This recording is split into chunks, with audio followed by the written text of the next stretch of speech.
Sehr geehrte Damen und Herren, ich darf Sie ganz, ganz herzlich bei der Eröffnung des allerersten Austrian Forum for Peace begrüßen. Mein Name ist Amita Pressel und ich darf Sie die nächsten Tage durch das Forum und durch diese Eröffnung führen. A very quick note to anyone who doesn't speak German. We have simultaneous translation available with the headphones being available at each exit of the room. So if you haven't gotten any and you need some, falls Sie für das Englisch eine Übersetzung brauchen und noch keine Kopfhörer haben, dann holen Sie sich bitte, es gibt sie vor dem Eingang des Raumes. Mögest du in interessanten Zeiten leben? Ich glaube, immer dieser Spruch ist ein chinesisches Sprichwort. Tatsächlich ist die Herkunft nicht belegt, aber es gilt jedenfalls mehr als Fluch denn als Segen. In langweiligen Zeiten lebt es sich angenehmer, das ist der Gedanke dahinter. Aber man kann sich ja nicht aussuchen, in welchen Zeiten man lebt, und wir leben definitiv in interessanten. Die Welt wird immer komplexer, Technologie und Wissenschaft preschen voran, ohne dass wir noch so recht wissen, wie damit umgehen. Politische Konflikte spitzen sich zu und dann ist da noch die Klimakrise, die uns eigentlich eher einen statt spalten sollte. Wir können uns nicht aussuchen, in welchen Zeiten wir leben, aber wir können uns der Herausforderung stellen und das möchten wir die nächsten Tage tun. In diesem Sinne freuen wir uns sehr, gemeinsam mit Ihnen in den nächsten Tagen an Lösungen für die komplizierten Fragen unserer Zeit zu arbeiten.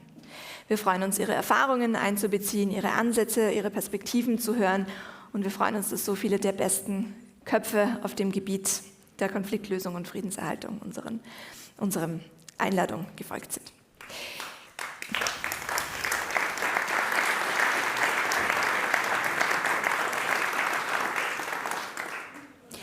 Bevor wir ins Thema eintauchen, noch ein kleiner Hinweis. Sie sehen, die Konferenz wird fotografisch und videografisch begleitet. Die Eröffnung heute wird von der Austrian Press Agency, von der APA live gestreamt.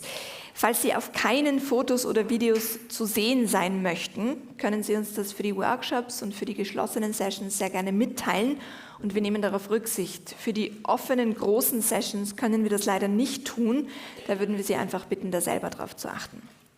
Ja, damit kann es auch schon losgehen und ich darf den Präsidenten des Austrian Center for Peace, Verteidigungsminister Adi Norbert Darabos, um seine Eröffnungsworte bitten.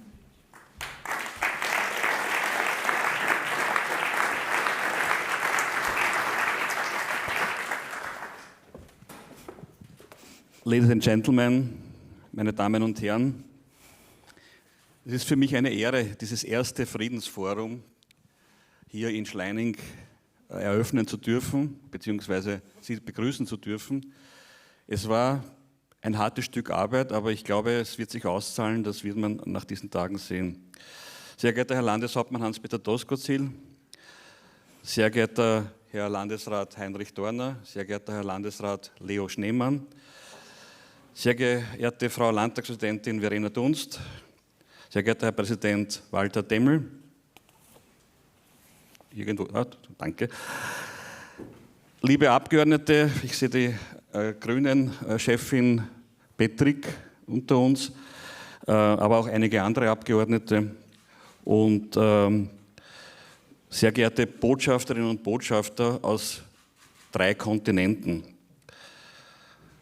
Sehr geehrter Herr Generaldirektor des Internationalen Komitees vom Roten Kreuz, Robert Martini, sehr geehrter Herr Hassan Saki, Assistenzsekretär der Arabischen Liga, ganz wichtige Funktion, sehr geehrter Herr Igor Djundjev von der OSZE, sehr geehrter Herr Dekan der Internationalen Antikorruptionsakademie Thomas Stelzer, ist ja fast zu Hause hier in der Gegend.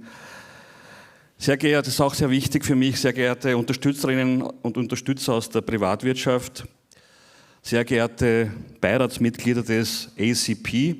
Das ist eine ganz wichtige Institution für uns, weil sie so eine Expertise hier für das Friedensinstitut einbringt, mit sehr vielen Botschaftern, aber auch Menschen, die sonst in der Friedensforschung tätig sind.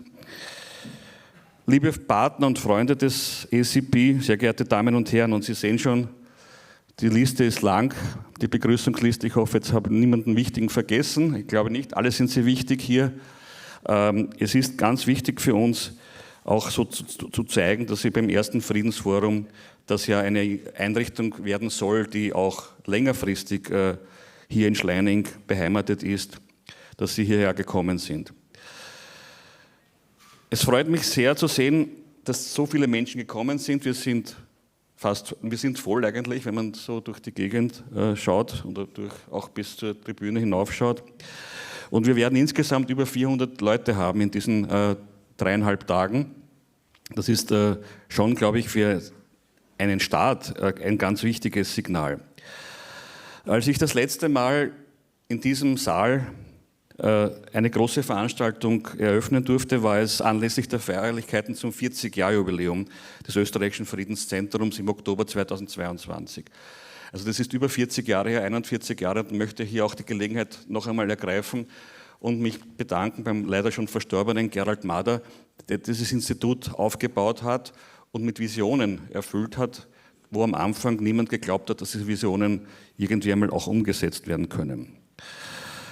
2022, das war eben das Jahr des 40-Jahr-Jubiläums, hat gezeigt, dass fast 80 Jahre nach dem Ende des Zweiten Weltkriegs Frieden und Sicherheit in Europa keine Selbstverständlichkeit mehr sind. Nach dem Ende der Covid-Pandemie, welche bereits zu weltweiter Verunsicherung und vor allem in Europa zu politischer Polarisierung geführt hat, hat uns der völkerrechtswidrige Angriff Russlands auf die Ukraine und seine globalen Auswirkungen erneut drastisch vor Augen geführt, wie schnell sich die Welt um uns herum verändern und uns in unseren Grundfesten erschüttern kann. Es ist schwierig, in diesen Zeiten von Frieden zu sprechen, und wenn wir es doch tun, meinen wir oft nicht dasselbe.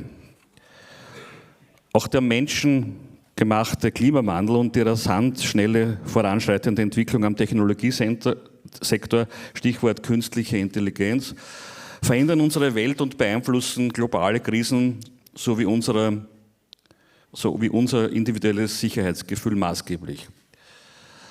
Aus der Sicht des ACP gilt es, aktiv zu werden und sich gemeinsam mit den anderen schwierigen Fragen dieser Zeit zu stellen. Das heißt, auch aktiv zurückzuschauen auf gewonnene Erfahrungen aus den letzten 40 Jahren Friedensforschung, Friedensarbeit und die entstandene Expertise zukunftsorientiert einzubringen.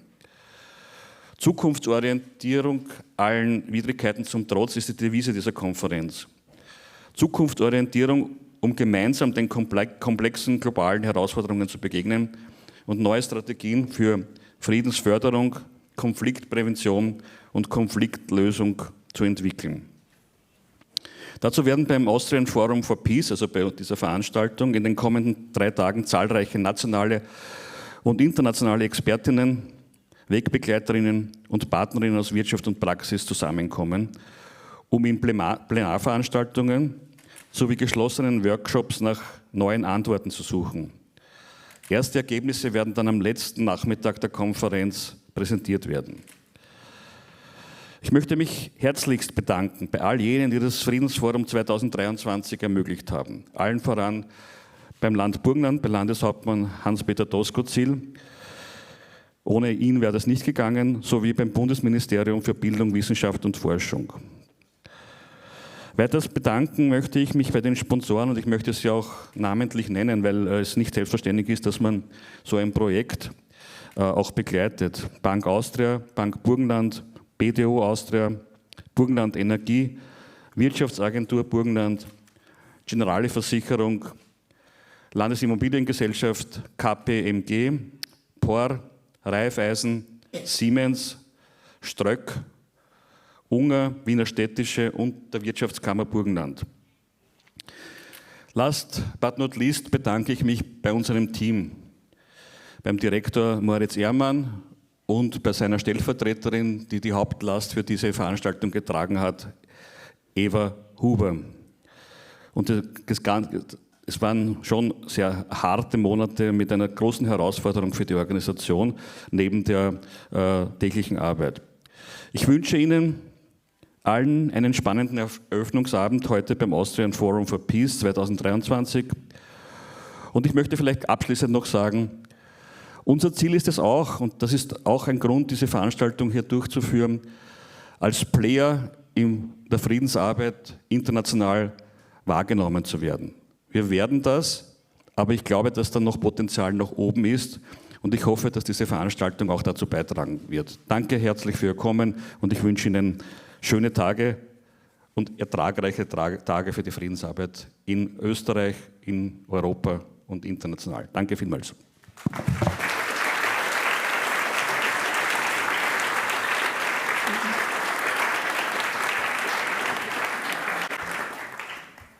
Vielen herzlichen Dank, Herr Minister Adi. Unserem nächsten Redner gilt unser besonderer Dank. Er hat maßgeblich daran mitgewirkt, dass das erste Austrian Forum for Peace in diesem Rahmen und in diesem Forum stattfinden kann. Und wir freuen uns auf die Eröffnungsworte vom Landeshauptmann Hans-Peter Doskozil.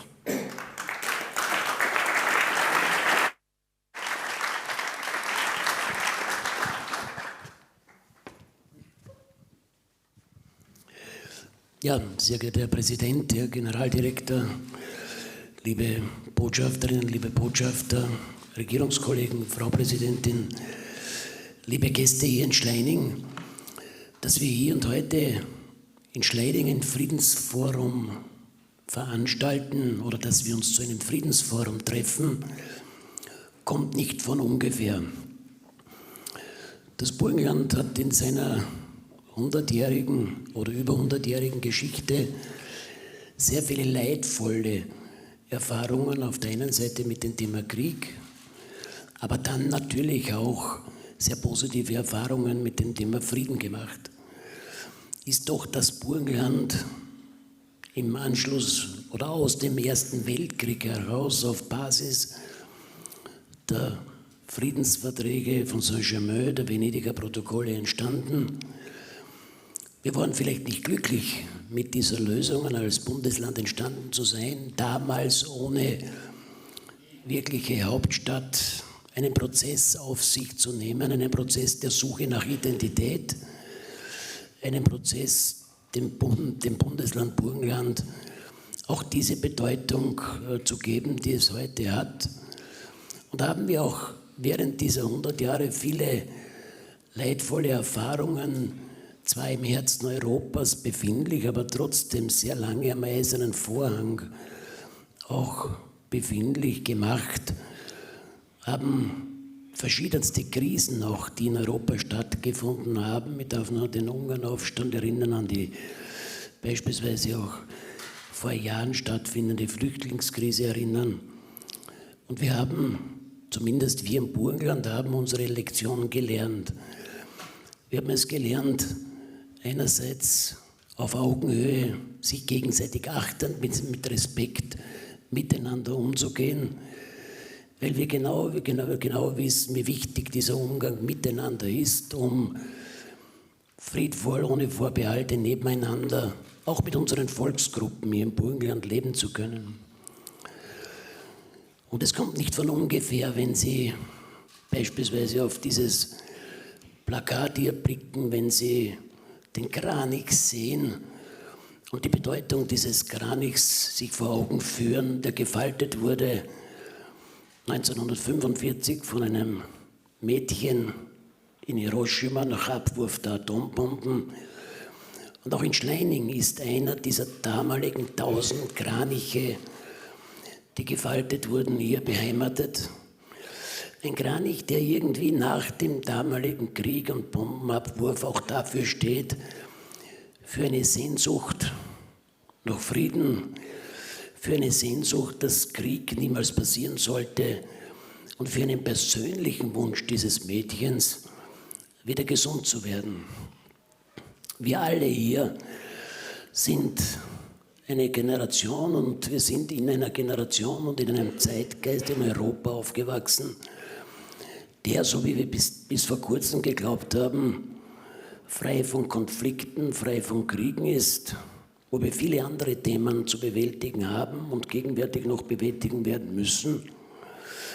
Und wir sind, wie es unser Präsident schon gesagt hat, 2022 eigentlich vom Krieg überrascht worden, mitten in Europa. Und ich habe das schon öfter auch gesagt, ich bin auch eine Generation und ich habe das irgendwo auch immer wieder mitgenommen, sei es bei Schulveranstaltungen als Kind, sei es im weiteren Erwachsenenleben, dass uns immer gesagt wurde, nie wieder Krieg. Wie wichtig ist nie wieder Krieg, dieses Wort zu hören. Und wir alle, nicht nur im Burgenland, in Österreich, in Europa, haben uns nie wieder Krieg nach den Erfahrungen des Zweiten Weltkrieges allesamt auf die Fahnen geheftet und müssen uns jetzt eigentlich vor Augen führen lassen, gilt das, haben wir alles dazu beigetragen, haben wir alles, was in unserer Macht oder unserer Möglichkeit gestanden wäre, auch dazu beigetragen, dass dieses Wort nie wieder Krieg auch Bedeutung hat. Und da kann man sicherlich trefflich darüber diskutieren und jeder sehnt sich jetzt nach Frieden. Das ist unbestritten. Aber viel wichtiger für die Zukunft und für die Perspektive in der Zukunft ist die große Frage, wie erhalten wir diesen Frieden? Wie können wir die Erfahrungen, die die Menschheit, auch bei uns in Europa, in Österreich, eigentlich, wenn man länger zurückblickt, schon so oft gemacht hat, wie können wir diese Erfahrung auch so nachhaltig in unser tägliches Leben platzieren, dass dieses Wort nie wieder Krieg auch tatsächlich mit Leben erfüllt wird. Und dazu gibt es viele Möglichkeiten und viele Initiativen und wir alle müssen dazu beitragen. Sei es im persönlichen Umgang, wie gehen wir miteinander um, sei es im Zwischenmenschlichen, sei es im Zusammenleben in einer Gemeinschaft, auch im politischen Zusammenleben zwischen den Parteien. Was leben wir vor und was zeigen wir auch unserer Jugend, unserer nächsten Generation, wie Zusammenleben funktionieren sollte? Auf der einen Seite und auf der anderen Seite, was können wir im Großen dazu beitragen? Und da versuchen wir natürlich auf der einen Seite auch heute und jetzt und gegenwärtig, beispielsweise hier im Burgenland, alles zu unternehmen, das natürlich in unserer Macht steht und unsere Möglichkeiten sind diesbezüglich mit Sicherheit begrenzt. Aber unsere ukrainischen Freunde, die Partnerregion, die das Burgenland beispielsweise hat, auch in der Ukraine, bestmöglich zu unterstützen. Wir erwarten beispielsweise in 2 Stunden wieder eine Delegation aus der Ukraine, aus unserer Partnerregion am heutigen Tag, um hier auch wieder die nächsten Schritte der Unterstützung von Hilfsleistungen, von Dingen, die wir organisieren können, und sei es nur Feriencamps für Kinder, zu besprechen und zu organisieren, damit wir ihnen wieder unmittelbar helfen können. Das sind die kleinen Dinge, die mitunter ganz wichtig sind, so wie hier auch in Schleining. Die kleinen Dinge, wenn es darum geht, beispielsweise Konflikte in Schulklassen zu lösen, Schüler einzulösen und sich damit auseinanderzusetzen, wie gehen wir im zwischenmenschlichen Bereich, im Schulalltag mit Konflikten um. Und es sind die größeren Dinge, so wie heute, das Friedensforum zu veranstalten, weit über das Burgenland und auch über Österreich hinaus zu diskutieren, Meinungen zu erfragen, sich vielleicht auch Ziele zu setzen. Aber ein Ziel, das kann ich Ihnen versprechen, wird realisiert werden. Wir werden dieses Friedensforum nachhaltig gestalten und wir werden es auch wieder regelmäßig auch die nächsten Jahre veranstalten. Und da endet jetzt in Wirklichkeit, oder enden jetzt meine ersten Gedanken, die verbunden sind mit dem Wunsch auf der einen Seite und das, was der Norbert Darabosch gesagt hat. Gerald Mader hatte vielleicht eine Illusion, eine Vision, hier dieses Friedensinstitut in Schleining zu etablieren. Es ist ihm gelungen. Wir haben heute vielleicht auch eine Vision oder Illusion bis zu einem gewissen Grad, dieses Friedensforum auch international zu positionieren. Und ich wünsche euch und ich wünsche uns, dass das auch uns gelingen wird. Herzlichen Dank und viel Erfolg. Dankeschön.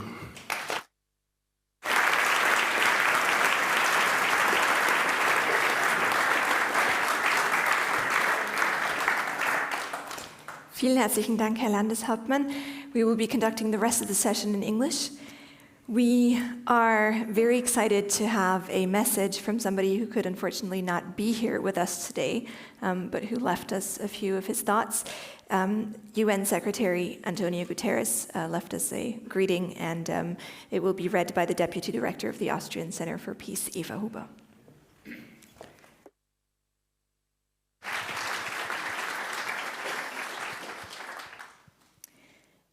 Ladies and gentlemen, these are the words of the UN Secretary General, Antonio Guterres. Message to the Austrian Forum for Peace. I am pleased to send greetings to the Austrian Forum for Peace. You are meeting in treacherous times. The Russian invasion of Ukraine is causing tremendous devastation and suffering and has amplified already high geopolitical tensions. Insecurity is spreading. Old conflicts grind on, while new ones erupt with little warning. The drivers of instability are powerful, many, and mutually reinforcing. From escalating climate catastrophes to worsening hunger and poverty, to mis- and disinformation and waning trust in institutions. Around the world, 2 billion people live in countries affected by conflict and humanitarian crisis. We have a duty to act, to keep the promise enshrined in the United Nations Charter, to save succeeding generations from the scourge of war. This means putting human rights first, with prevention at the heart.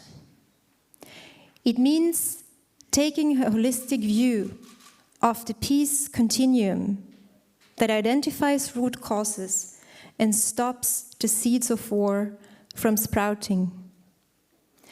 And it means investing much more in prevention, mediation, and peace building, and ensuring much broader participation from women and young people. I thank the Austrian Forum for Peace for exploring new ideas and approaches to advance in our collective quest for peace. Together, we can chart the path forwards towards a more just, secure, and peaceful world for all. I thank you.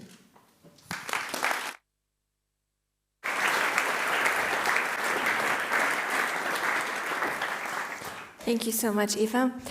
We are also very pleased and excited to welcome 3 distinguished opening speakers with us today. For the first opening address, we'd like to welcome on stage the Director General of the International Committee of the Red Cross, Robert Mardini.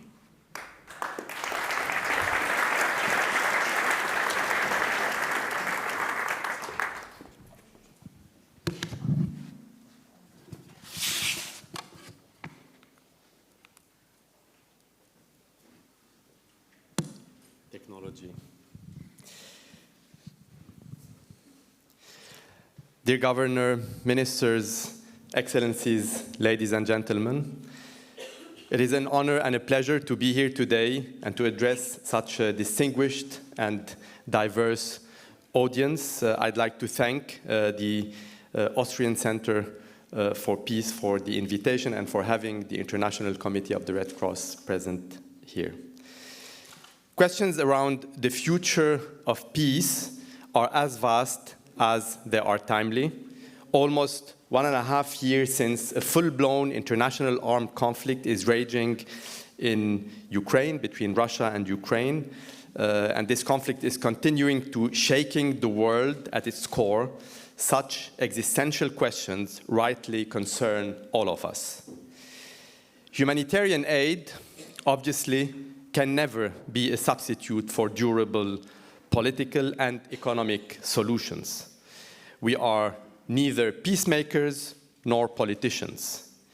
Yet, principled humanitarian action does have a crucial role to play, not only in alleviating human suffering, but also in helping to pave the way towards sustainable peace in armed conflicts everywhere. The International Committee of the Red Cross, ICRC, was created 160 years ago, not to concern itself with why wars are fought, but rather with how they are fought.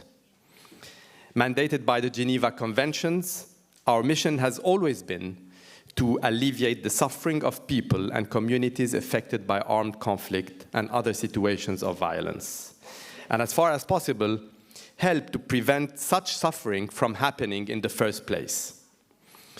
And that means helping people on both sides of the front lines with a neutral, impartial, independent humanitarian approach. Fast forward 2023, the nature of warfare and the entire humanitarian landscape has changed beyond recognition. Armed conflicts are increasingly complex and often go on for decades. There are more than 100 currently going around the world, 100 armed conflicts. To be exact and precise, 117 according to our 2022 conflict classification report. They are also more fragmented. Many non-state armed groups in one single country.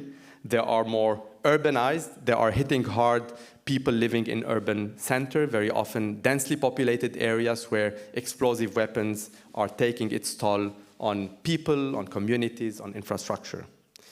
Sometimes it is hard even to identify the parties, never mind engage with them on their obligations under international humanitarian law. Just as diverse are the methods and means of warfare used. The use of highly explosive weapons in urban areas is a major concern. The growing risks posed by autonomous weapon systems that are unpredictable or designed to target humans is another big concern. Shall we delegate life and death decisions to machines? That's a big ethical question. The ICRC's position is very clear. It should not be the case, and there should always be human control to inflicting death and suffering, and to give responsibility and accountability. The suffering all this causes, mainly for civilians, is immense. The devastation we have witnessed over the years in cities such as Aleppo, the Gaza Strip, Mosul, or Mariupol, more recently, for example, will have consequences lasting for generations. Beyond catastrophic loss of life, livelihoods, infrastructure, and services, there is also the long-term mental trauma. Add to that what we might call the Ukraine effect, with all the geopolitical, financial, and socio-economic disruption the armed conflict is causing globally. And I think there is no country that is not feeling this effect today. Places like Afghanistan, Ethiopia, Somalia, Yemen, already worn down by years, if not decades, of conflict, but also climate shocks as a result of climate change, COVID-19, are all disproportionately feeling the effects of soaring energy and food prices, record level of inflation, and worsening food insecurity, let alone deepening poverty and reversal of sustainable development goals. And many have now fallen even further below the radar screen of the international community, including in terms of donors' funding. While humanitarian needs are increasing globally, so too are the constraints on humanitarian organizations to respond effectively. Alongside what we might call a blatant nationalization of overseas aid by some states and the further erosion of multilateralism, humanitarian aid budgets are shrinking dramatically. The politicization and manipulation of aid is an ongoing huge challenge. And this is happening against a worrying backdrop, and that was also mentioned in the statement of the Secretary General, of misinformation, disinformation, hate speech, and increasingly fierce great power competition, fueling tensions with potential to spark further conflict and violence. conflict will continue to expand more into the digital and even the outer space. It's not the future.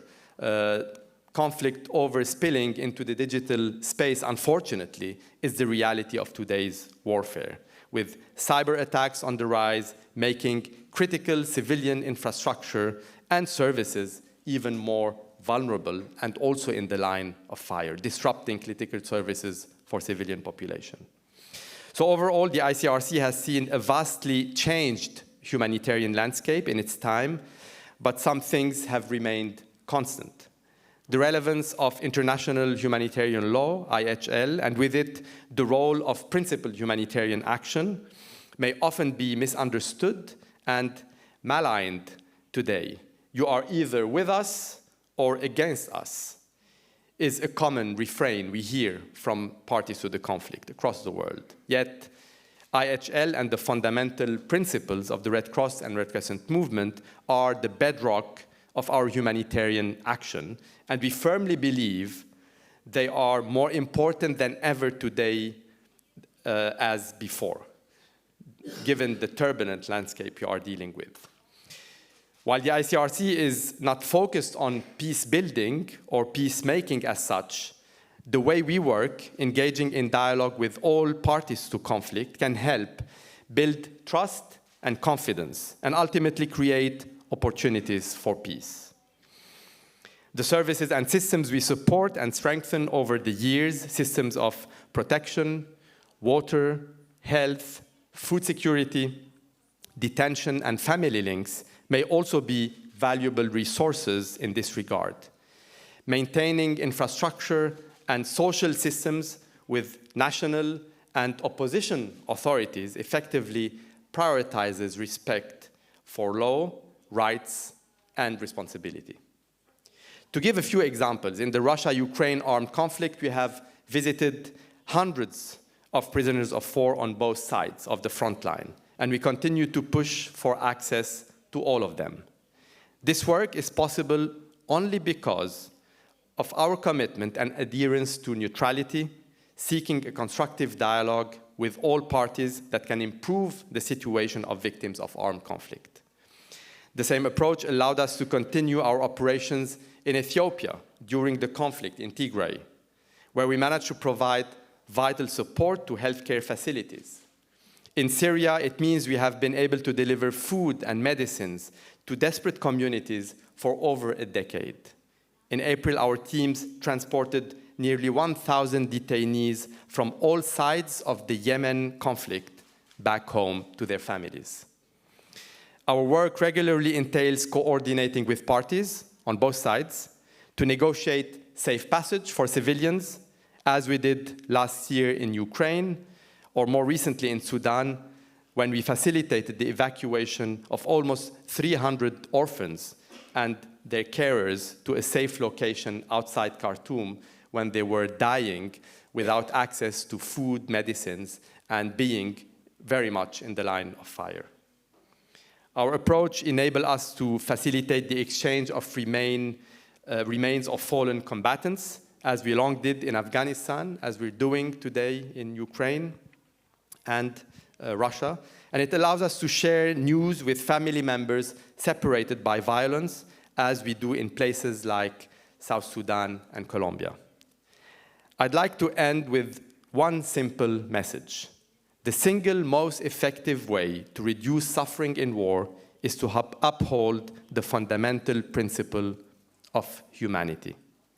And the most important tool for achieving this is international humanitarian law, which is designed to respect and preserve life and dignity, even in the worst of circumstances.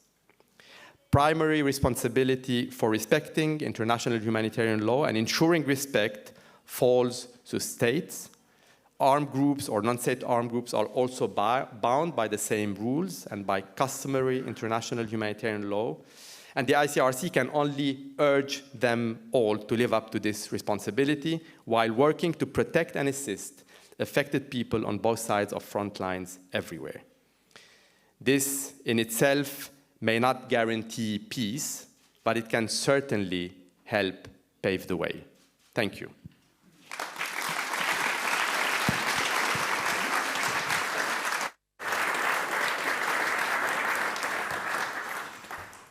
Thank you so much, Robert Mardini, for that important message.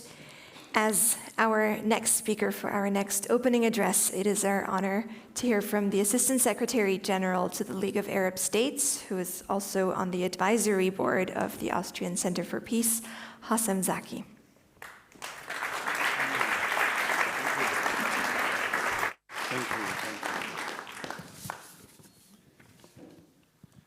Thank you very much. It's an honor to be here with you today. I'm speaking before you for the second time. I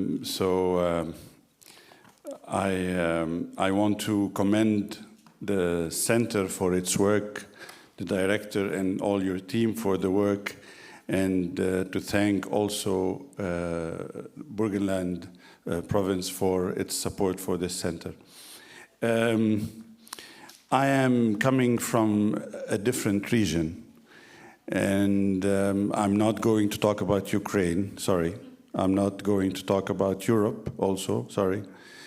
I was asked to talk about East-West rivalry and to put an Arab perspective to this. So it's purely political, you have to bear with me. So, okay, so just let's see, what do we mean by East-West rivalry? It's a term that was generally, usually refers to the competition and conflict between the United States and its Western allies on one side versus other world powers, especially Russia and China and their friends. In areas of politics, strategic influence, economics, and military power. The competition between these two sides has been a defining feature of global politics for much of the past 80 years. The Middle East has long been a region of great strategic importance for both West and East. Why is that? Well, there are many reasons to why this region is important. Rich natural resources, strategic location, cultural, historic, religious significance. And the answer is yes, we are the region that represents all of this and probably more. We have the natural resources, the purchasing power, the strategic location for at least the old world, the cultural, historic significance, the religious weight, and we are also, and this is important, the soft underbelly of Europe. Out of all these elements, 50 years ago, and during the Cold War, Dr. Henry Kissinger, everybody knows who he is, of course, defined the importance of our region by two elements, two only. He said those two elements were protecting Israel and ensuring the free flow of oil. That was 50 years ago. Nothing else mattered in his eyes, in the West's eyes, for a long time. But those two elements remain valid until today.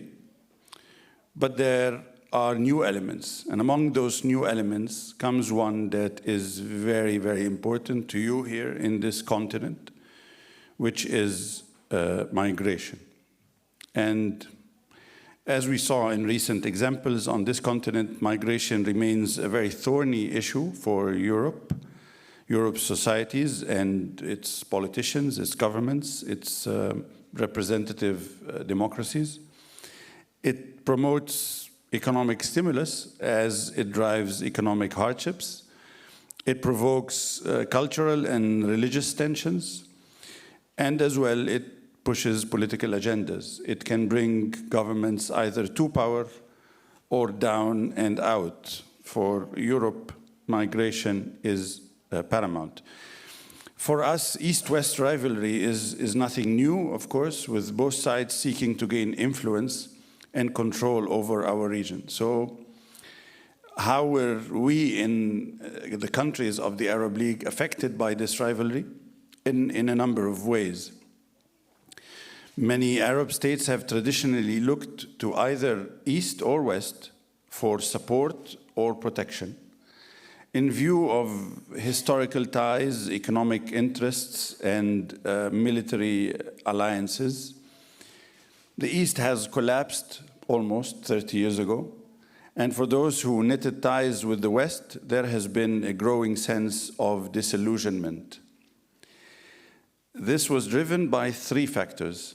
I would say the failure of Western powers to solve conflicts in the region, the rising roles of non-Western powers, especially, of course, China and Russia, and the Western bias in favor of Israel. When we take a closer look at those three factors, what do we see? The first factor, resolving conflicts in our region, especially during a decade of civil strife in various countries, not only was the West viewed as incapable of fulfilling that role, but yet worse, it was widely perceived as an instigator of those conflicts, or at best an accomplice in them. Many Arab states feel that the United States and its Western allies have made a number of strategic mistakes in the region. That does not date from yesterday, it dates from more than 2 decades. That deserved a serious review by most of what the West really wants and whether it is in alignment with the best interest of our countries and peoples. And the answers to many of the questions asked were showing a West that in its majority is holding still very tightly to its self-appointed role of trusteeship over less developed societies in the region. This has prompted an attitude that you witness increasingly in recent times, one of assertiveness and independence. This leads me to the second factor, which is the rising role of non-Western powers, in particular China and Russia. As we have seen in the past decade, a strategic shift by Washington away from the Middle East. By the way, this shift was neither confirmed nor denied by US officials. It was clear that there would be no vacuum or void once the United States is away in a region such as ours. China and Russia both have interest and move quickly, and the doors were opened for them in various ways. We can dwell for a long time and much about the strategic objectives of both countries in the Middle East, but in the end, one can safely say that neither of them has a less legitimate claim to good and privileged relations with the Arab world than their Western competitors. From an Arab perspective, those two countries are more respectful of Arab interests, have more favorable views of Arab issues, and they care more, even if for their own reasons, about their friends and their fate. These are worthy reasons for better relations with either of them. The Arabs do not want to take any part in an ongoing global polarization. I guess this is the substance of what I want to say today. This is a thing of the past. It used to happen before, and especially during the Cold War. The present and future are and should be characterized by an open attitude toward all. Also, in this context, we shouldn't underestimate, of course, the role of regional players who each has their own set of strategic objectives and has its ties to global powers. And the result of all of the above is a unique and most confusing mix of cross-cutting agendas and goals. And we are honestly yet to see whether this mix is good for our region's health. As for the third factor, the Western bias toward Israel, I honestly believe this factor has contributed the most for the past 8 decades in creating a rift between the West and the Arab world. We can talk for a long time about it, only to reaffirm what I qualify as a basic truth. Not only the perceived and hoped for moral authority of the West was severely and almost irreparably undermined by its stance on the question of Palestine, and also the disillusionment of the Arab public opinion in countless occasions was so severe that it was effectively used to fuel hatred and extremism toward the West in general, which is very, very, very unfortunate. The occupation of the Palestinian territory by Israel have single-handedly driven an enormous historic wedge between Arabs and Westerners. Even as it declares its support for a two-state solution, the West still failed, not to say by some prevented, to allow the Palestinians to reach their most desired goal and much deserved statehood. I do not think this situation is irredeemable, but I think it is making things very difficult. Amidst all this crowded scene, allow me to tell you that the Arab League, which is, as probably some of you know, the single oldest organization in the world, even older than the United Nations, we are reaching out to both East and West in order to promote understanding and to provide our member states with open channels with world powers. We hold cooperation fora with China and Russia. We also have a regular format for EU Arab League ministerial meetings, and we hold regular political consultations, active exchange programs in various fields with all these countries, and of course many, many others, but we're talking about East-West rivalry here.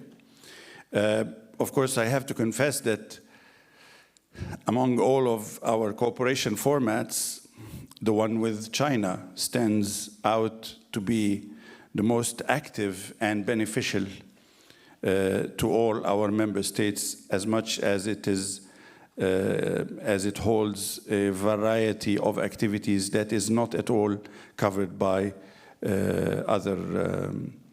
other programs.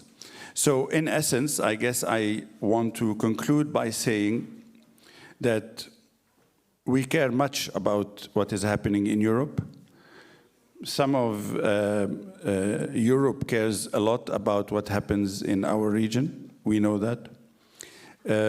But it is a very, very difficult path ahead when you have a problem such as the invasion of Ukraine by Russia on your hands.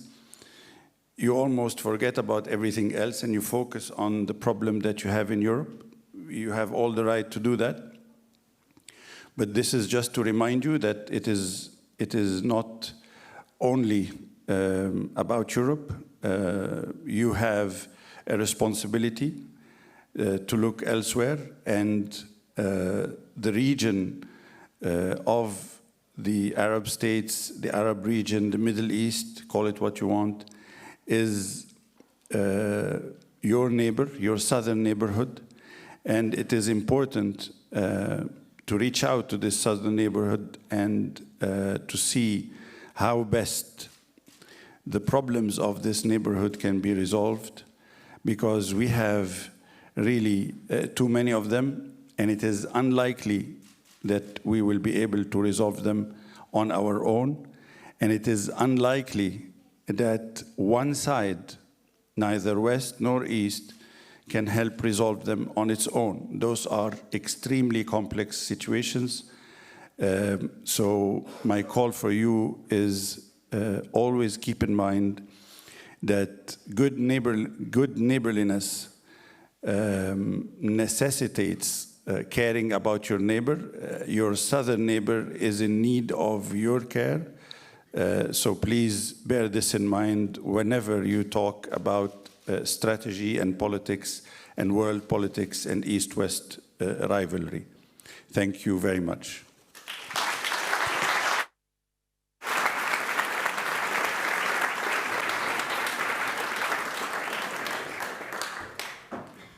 Thank you so much, Mr. Zaki, for that enlightening perspective.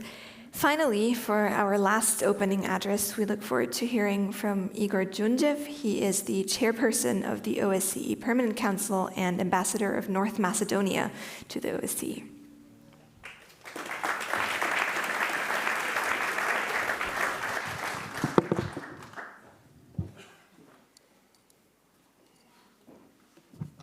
Thank you so much. Minister, Governor, Excellencies, dear participants in the Austrian Forum for Peace, ladies and gentlemen.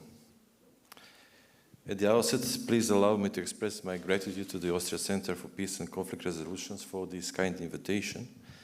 And of course, my personal gratitude goes to Moritz Ehrmann, who is doing a great job as a center director, and for his and center active support to the 2023 chairpersonship of North Macedonia with the Organization for Security and Cooperation in Europe. Since this is a peace forum, I will focus my intervention on the OSCE role in search of positive peace and our people-oriented approach being at the helm of the organization in times of enormous human suffering. Although, as my previous speaker said, East and West, but basically OSCE was a creation for bridge builder of the East and West. It was never easy, but unfortunately we are facing more difficult times and more challenging years in front of us. Nowadays we speak more about security threats, but less about the cooperation. But our challenge is how to, even in these difficult times, preserve the cooperation. And we need it. We assume the chairpersonship of the OSCE in critically challenging times for the European security architecture and for the security and stability of the OSCE region as a whole. Indeed, these are truly challenging times. Key words of our organization, security and cooperation, as I said. Russian Federation's war of aggression against Ukraine continues to shatter the basic principles of the OSCE. Helsinki fundamentals, our decalogue, our charter, if I may say so, the essence of, and the reason the trail of the OSCE have been seriously endangered. Its both basic pillars and essential drivers, meaningful dialogue and consensual decision-making, have been continuously tested. Trust, being the fuel of Howard's deliberations and deliverables, has been eroded. A collateral damage of today's world of deep polarization and confrontation.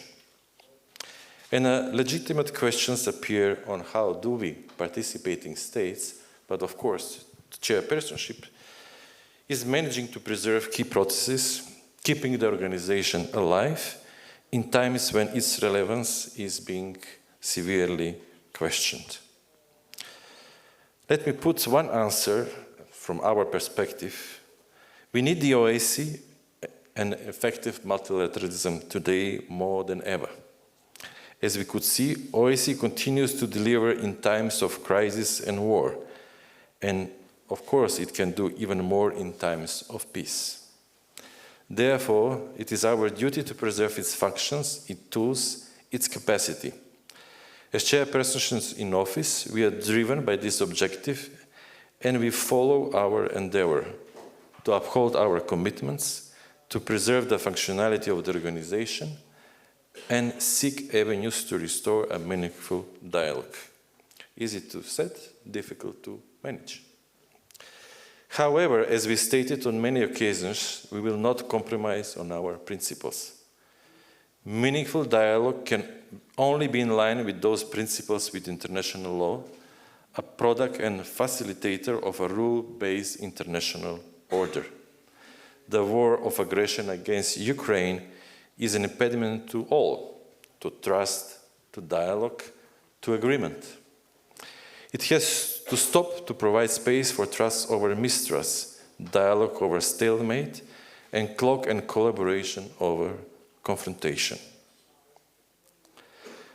While the war against Ukraine remains our first priority, we also keep high on our agenda all protracted conflicts and regional instabilities across the OSCE area, which are also impacting the lives of people. But let me just once again remind ourselves, after 24th of February last year, we are not living in the same times. And that affects everything. There is no business as usual in the OSCE, but there are still efforts to do our utmost and our best. Earlier this year, Chairman in Office Osmani, after having been in Kiev, also visited Moldova, where Transnistria settlement process is also heavily affected by the war in Ukraine. He also visited South Caucasus, where positive developments continue to alternate with worrisome setbacks. He also visited Bosnia and Herzegovina, Serbia, and Kosovo, where us, of course, as an immediate neighbor, and from that point of view, we also care very much for what is happening in our neighborhood. He offered his plan to engage in trust building and reconciliation, combating corruption, and mitigating climate change. Our plan for the second half of the year is to continue offering solutions that can contribute to the processes for peace and stability across the OSCE region. It is of great importance to engage the OSCE unique toolbox and its capacities in order to support peace and cooperation. Therefore, as stated at the Chairpersonship Security Review Conference that took place last week in Vienna, we will continue working towards incremental progress within the protracted conflict formats and incite positive dynamics across regions. Our Chairpersonship has offered our good offices to the sides of the Transnistria settlement process, expressed readiness to share experience of reconciliation, trust building, and regional cooperation to countries of South Caucasus, and will continue our engagement with the countries from Central Asia, searching for pockets of cooperation within the sphere of second dimension, connectivity, and youth, keeping them closer to Vienna. As the Chair, it is our responsibility to support peace and invest in dialogue and cooperation. But we will continue to serve as a guardian to our principles and commitments. In the interim, we will continue our work to preserve our organization, functionality, and flexibility while boosting its relevance and utility. As I said earlier, East and West, how OSCE has been created. Yes, it has been created not only as a forum for a dialogue, but also for the visible and efficient vehicle, a tool of cooperative security and beyond. Its main feature is comprehensive approach to security, and that's our advantage, encompassing different security aspects in a unique, all-inclusive manner. OSCE is an organization where participant states are not like-minded states, and they all agree to certain principles. And this is the challenge, to uphold those principles that non-like-minded countries agreed. So with the shift in the traditional constructions and perceptions of security, this approach is seen as an added value to the common efforts to overcoming different conflict-related challenges. We are going to continue supporting and investing in OSCE unique, comprehensive approach to security as it relates to the motto of our chairpersonship: it's about people. And I will say a few words about that. It's an essential platform for a dialogue and cooperation based on the Decalogue of the Helsinki Final Act, acting as a bridge between West and Eastern Europe, North America, and Central Asia. Let us not forget that OSCE participating states, it's around 1 billion people on 3 continents. It exists for the people so they can live in peace, cooperate, and work for prosperity. It's focused on operation in the field, offering essential practical support to all regions of the OSCE and building capacity in vulnerable states. It delivers for the people. It offers a comprehensive approach to security management, integrating political and military aspects of security, economic and environmental security issues, and the human dimensions of security to create preconditions for the people so they can live free of fear of war, expecting collective response to common challenges. By chairing the OSCE in times of crisis, navigating the OSCE vessel in today's stormy waters, we demonstrate that we can contribute to the prospects for peace and cooperation in the OSCE region. And North Macedonia, as the current chair, stands ready to continue proving OSCE relevance and capacity in addressing security challenges and promote cooperation. It is our duty as a chair to lead and steer our joint efforts in addressing today's and future security challenges. As here standing, and we are here for Austrian Center for Peace, and we're here for the Forum for Peace. Let me just stress that we should never cease to explore options for peace, because peace is people's only option. It's about them. Thank you.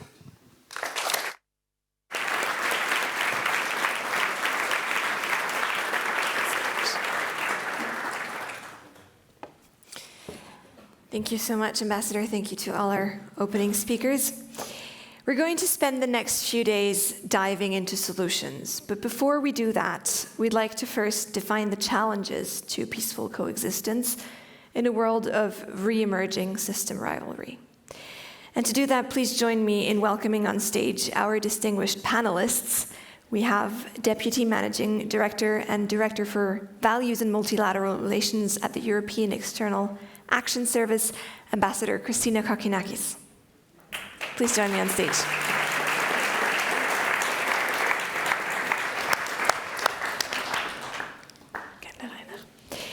We have a renowned professor of security studies at King's College London, Peter Neumann.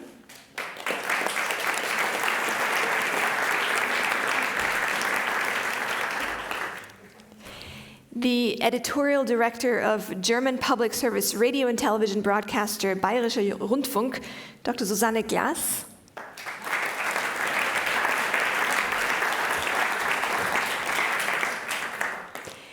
The director of security programs at Ukrainian PRISM, a non-governmental analytical center and foreign policy council, Dr. Hanna Schellest.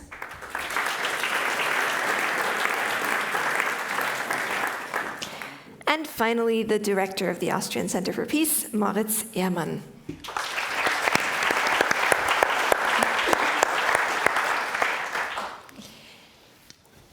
Professor Neumann, I'd like to start with you all the way over there. Just to sort of start us off into the topic, we've heard from our opening speakers that we've enjoyed several decades of relative calm and cooperation. And we're now seeing the re-emergence of global multipolarity, and we're now realizing that what we took for granted all these years and decades is not. What does that mean for peace and security? So unfortunately, it doesn't necessarily imply a good message. I mean, there's many people that have looked at these world orders and how they have changed over the past 500 or even thousands of years. And what they've seen is often there's a period of stability like we had during the Cold War. That doesn't necessarily mean that was a good period. People suffered very much under the conditions of the Cold War, but from a global perspective, it was relatively stable.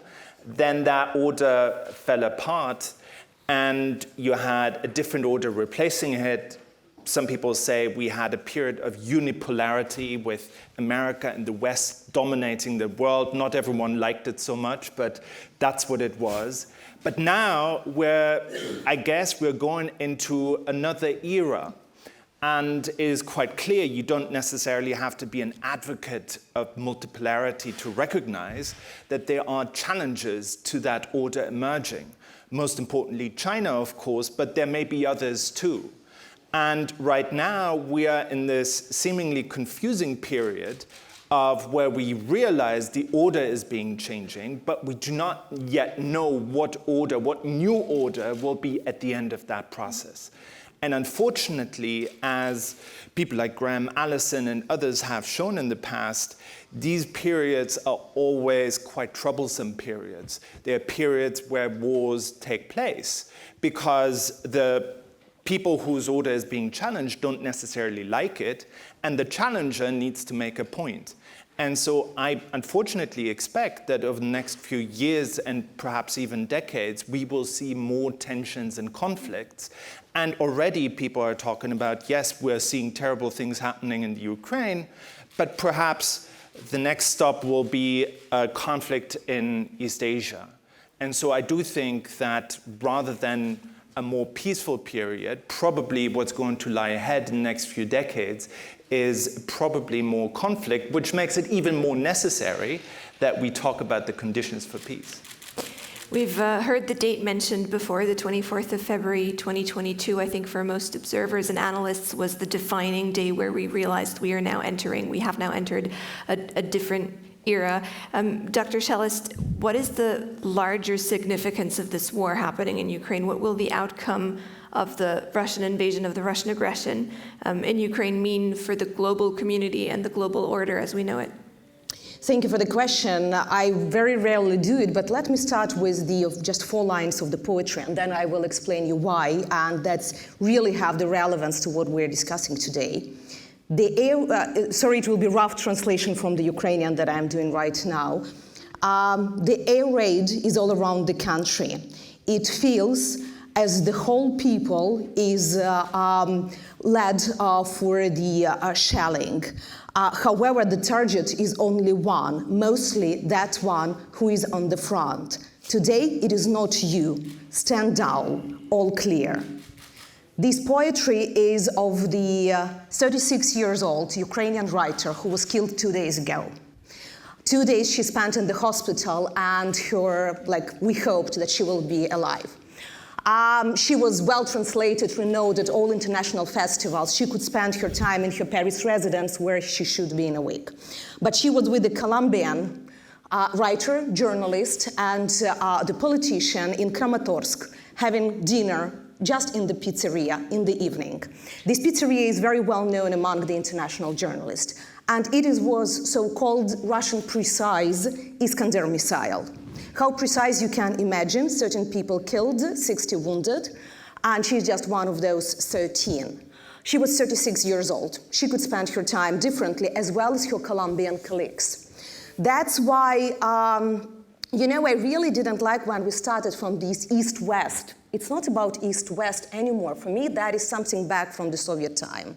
And even in the Soviet time, that was a little bit exaggerated in the 1980s.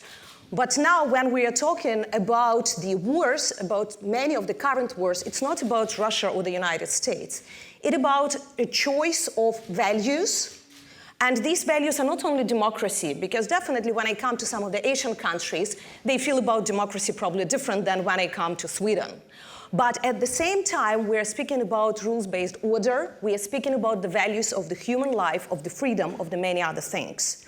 So that's why these Colombians were together with her in that pizzeria. That's why when I was in Singapore a month ago, the Ministry of Defense, the Ministry of Interior wanted to speak about the methods used in this war and why it is happening. That's why Japan is changing its policy in terms of the defense, not only to support Ukraine, but also to change their perception of how the threats can come. And we can go with more and more examples. So, but at the same time, what is East-West when we have Nicaragua supporting the Russian Federation? Who is East, who is West in this case? So wording matter not only in terms when we call this conflict in Ukraine, what is not conflict in Ukraine, we don't have conflict among each other, but the Russian aggression in Ukraine. But it also matters when we are turning everything to this paradigm of East against West, because as for now, it is not anymore true. We have those in Germany who supports the Russian Federation in this war, let's be honest, but we have those in India or in Brazil or in South Africa who are completely supporting the situation and support for Ukraine, humanitarian or military. That's why it seems to me we need to look to most of the conflicts and the consequences of the Russian aggression in Ukraine much wider. What does it mean that we had a wonderful advertisement of the International Red Cross? Sorry, but people in Ukraine are much less optimistic about your work, and with too many questions why Ukrainian prisoners of war, 2,000 of them, never been visited in Olenivka, or the United Nations never been given access to them and to the investigation after they were just fired alive. Or why in many places after the Kakhovka dam we don't see the international community of environmentalists investigating or making statements about this. Or OSCE that was like, I remember this hall 14 years ago. I was here at the OSCE Summer Academy. At that time, we all were really full of expectations and hope about the organization. What I saw in February 2022, running out and leaving Ukrainian national staff at the territory, and several of them are still in the prisons in the Russian Federation. And OSCE couldn't do anything in 1.5 years, and not doing that much in the beginning. And many of these stories, that's why war is both always about individual stories, like Victoria's story, Victoria Melina, whose poetry I just read to you, to the stories of those killed, to my family, my father's sister that been evacuated from the city of Konstantinovka because shells just fall in her yard. And she could be at her 70 perfectly just retiring in her summer house or something like this. But that is also the stories of our choices, of our values, and the consequences will depend from those choices that we are making now. Are we ready to fight for the human rights, for the freedom, for those things that in 1975 we put in the main documents and thought that they are forever? It's not about territorial integrity that we are speaking. It's not about methods of war that we are using. Let's think about the values and our readiness not to accept them just on the paper with the universal conventions, and only with these, you will decide, will it bring to the new war in Asia? And you perfectly named there, because when you're in Asia, why they are looking at how the situation in Ukraine solved? Because they understand that China is looking at this. And China is careful, will the sanctions be effective or not? Can they survive with the sanctions? And what is the price? What is better? Taiwan sanctions, where the more added value for them? They are looking at this. Other countries are also looking where they have the maritime disputes. Can they go or not? Can they use some types of the weapons? All of this is on the agenda of those who not disagree with the values, but let's say who ignore those things that we used to think for the last 30 years as something axioma for our life being. Unfortunately, when you start to wake up each night at 2 a.m. because it is a new air raid, you stop to be pacifist. You start to believe much less in the dialogue. And trust me, my PhD was about mediation of military conflicts. I was all about this before 24th February 2022. Then I understood that all my traveling around the globe in different conflict zones means nothing when you really start feeling that somebody else is just ignoring the value of the very simple things, a human life.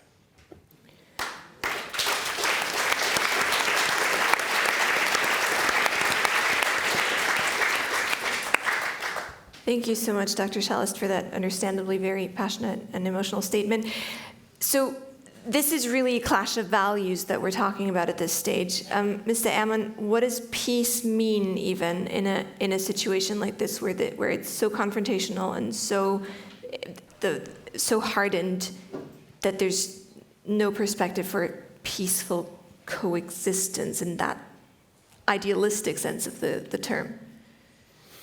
Yeah, indeed. I think this is the most difficult question, and I don't have a simple answer, because peace, of course, is something that needs a lasting basis, and therefore it can be understood as a long-term project at best.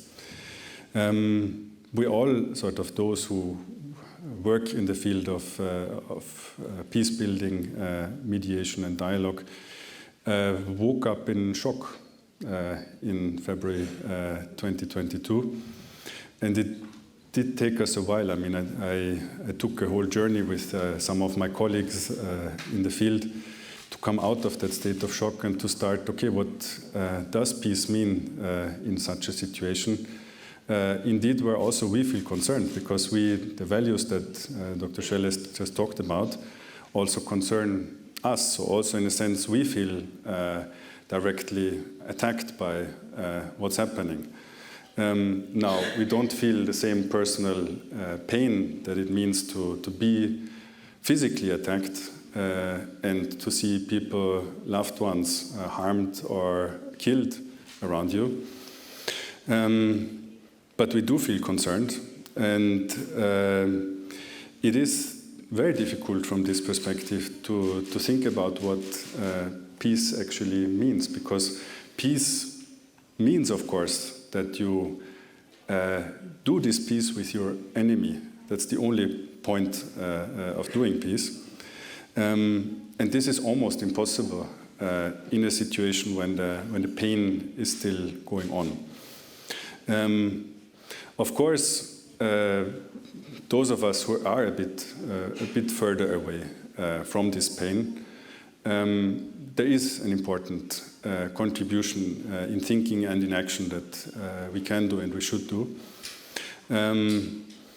And part of this thinking is, of course, that self-defense in such a situation is legitimate and necessary. But then again, is this the full answer?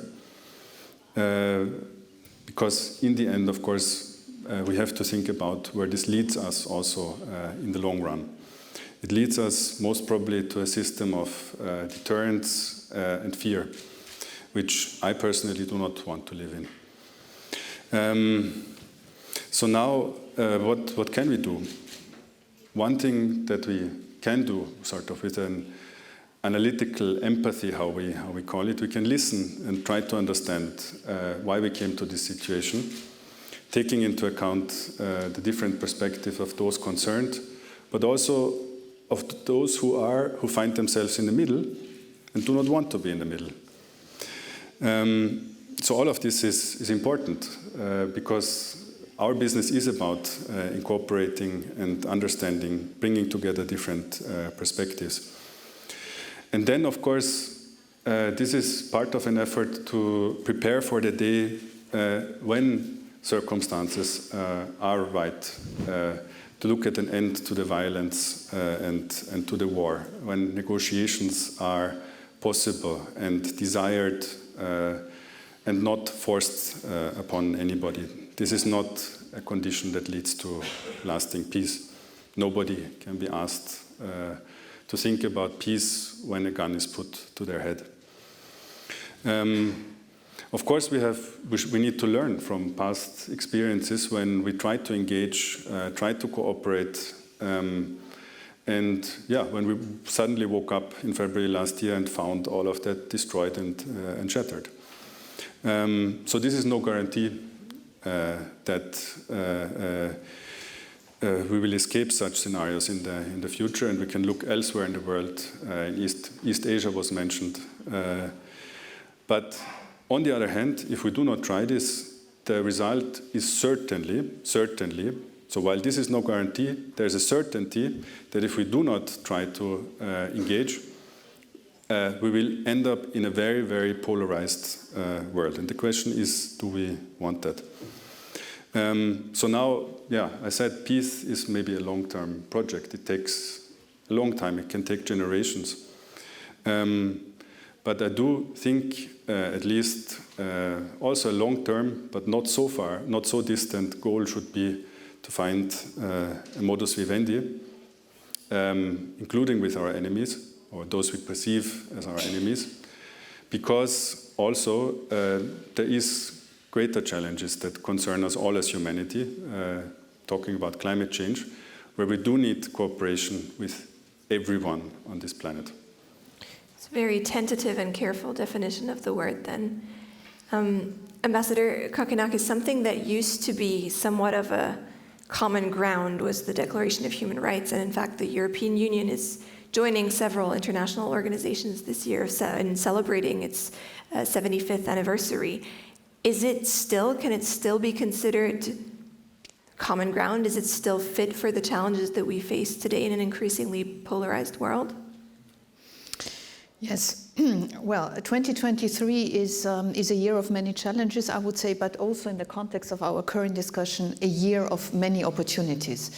It's the year where we are celebrating at least two very big human rights anniversaries and a couple of more of them, which I'd like to mention. The first is, as you mentioned, 75 years of the Universal Declaration of Human Rights that was adopted in 1948 by then all UN member states that were then states and members of the UN.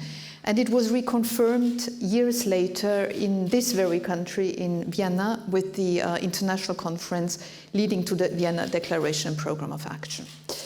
Now, what does it mean in concrete terms?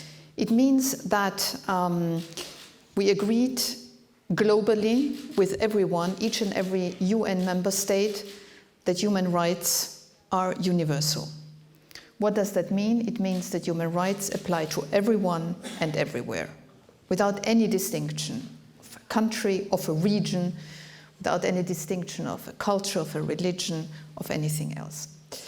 Another anniversary that I think is worth mentioning, and it fits very well the excellent speech we heard from Director General of the ICRC, is the one of 25 years of the Rome Statute.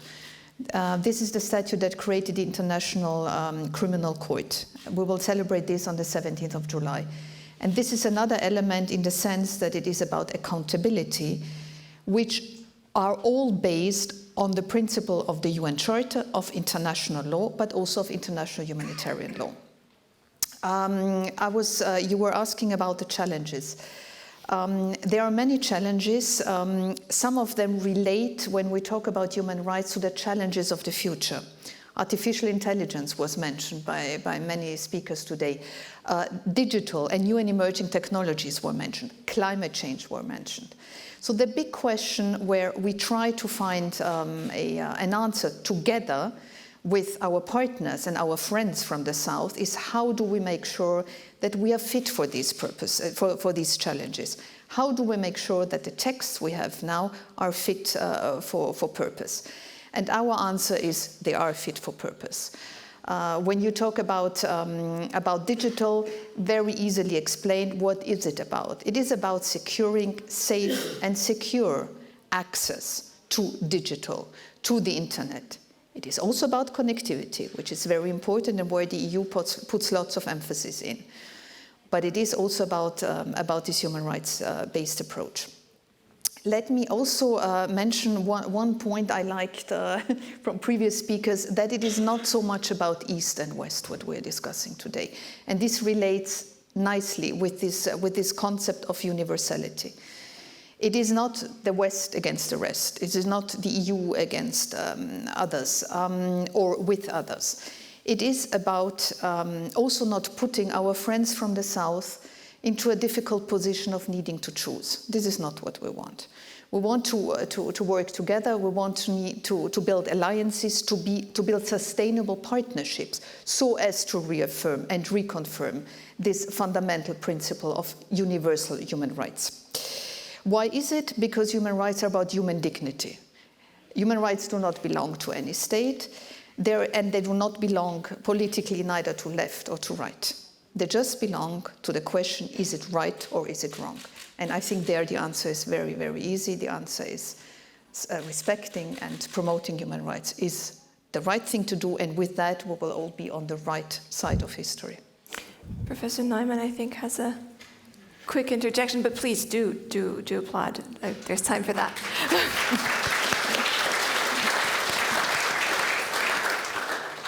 Yeah, I know Susanne wants to say something, but no, I'm fine. I just had a question to the ambassador. If what you say is true, what you say is true, and human rights are so universal and so appealing and so obvious and so self-explanatory as we like to think in Europe, why do we hear from people like the Assistant Secretary General, why do we hear from people in the Global South that they find China attractive? Why are they opening the doors to China?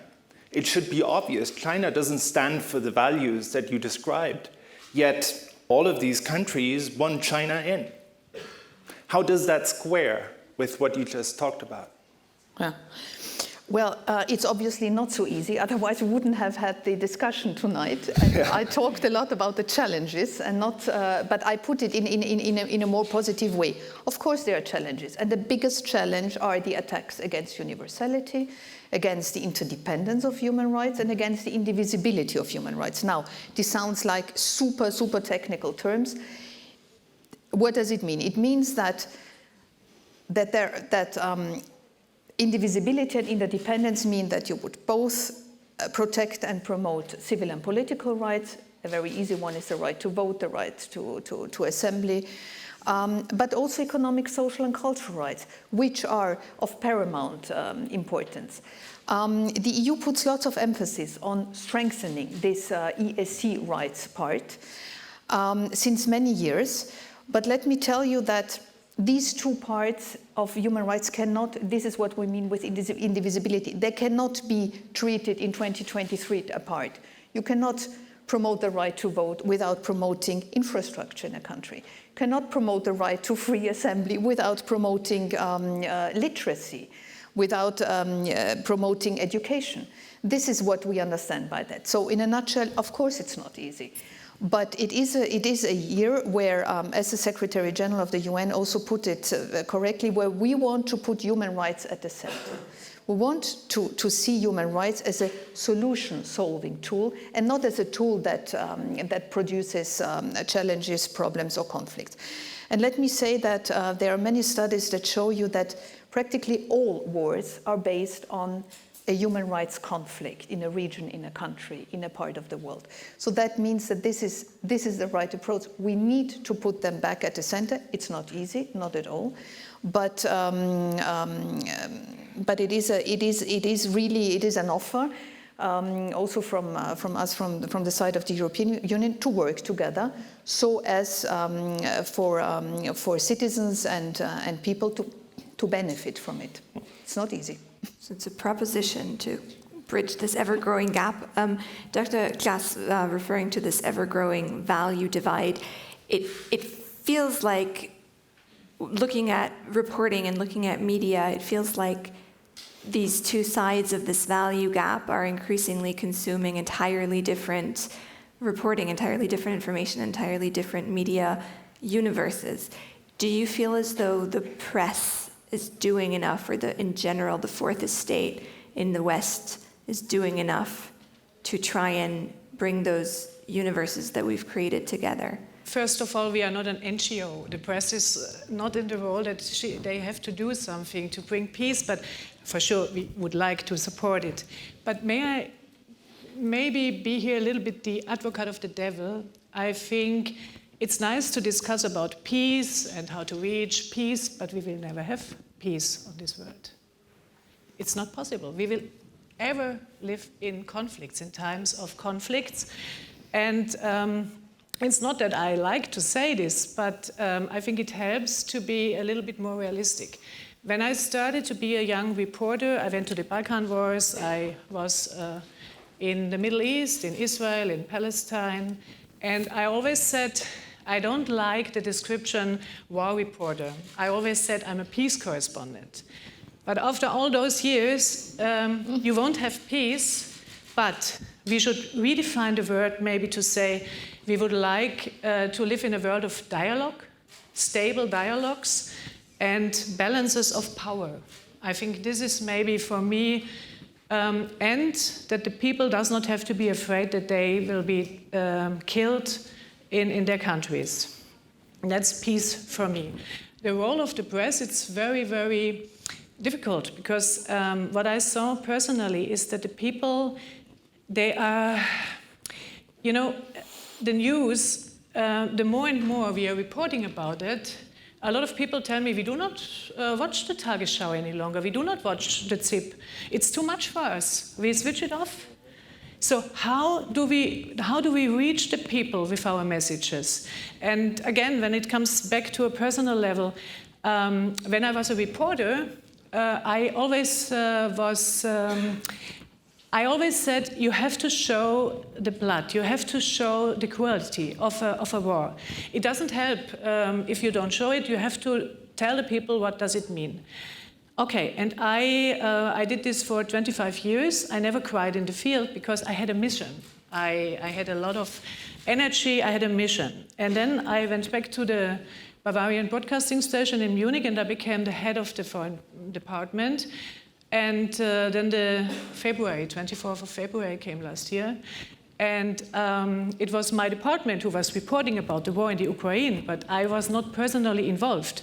And I sat in front of the TV this evening and I watched what the people are doing and I started crying like hell. And so I figured out it's maybe really too much, but we have to reach the people. So it's a wild field, but what we should do as a press, I think, first of all, we have to know what's the Einmaleins, our Handwerk. We have to be sure that we avoid fake news. We have to really double and triple check news before we come out with it. This is Handwerk. But what we also maybe should do, and I'm thinking of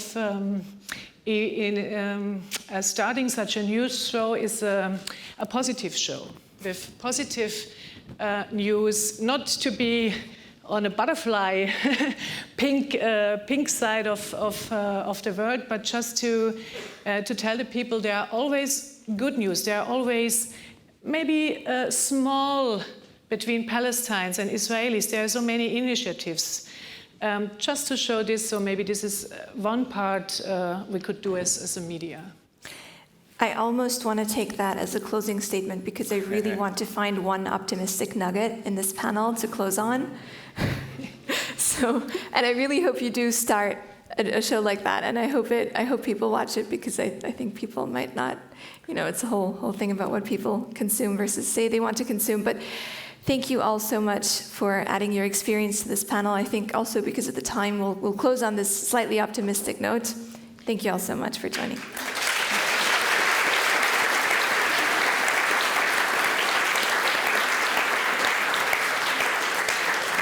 Trust me, being killed is... We have a few last organizational pointers before we send you off to dinner, which I'm sure you're all expecting anxiously. Tomorrow is a full conference day. We start at 9:15 on the dot, very punctually, very Austrian, with a keynote speech. We then have a panel, so please make sure to come on time or ideally early tomorrow at 9:15, 8:45 if you want to grab some coffee. In case you haven't registered for the conference yet, registration is open tomorrow starting at 8. So starting at 8 a.m. at the registration desk, you will be able to register. It's to the right of the entrance of the center, so please remember to do that if you haven't done it so far. And also those of you participating in the workshops and closed sessions, you can find all the information regarding the time and location of your sessions and your workshops at the registration desk as well. If you are making your way back tonight via public transfer, we've organized a transfer at 9 p.m., leaving right outside the castle tonight to Vienna main station for those of you who've registered for it.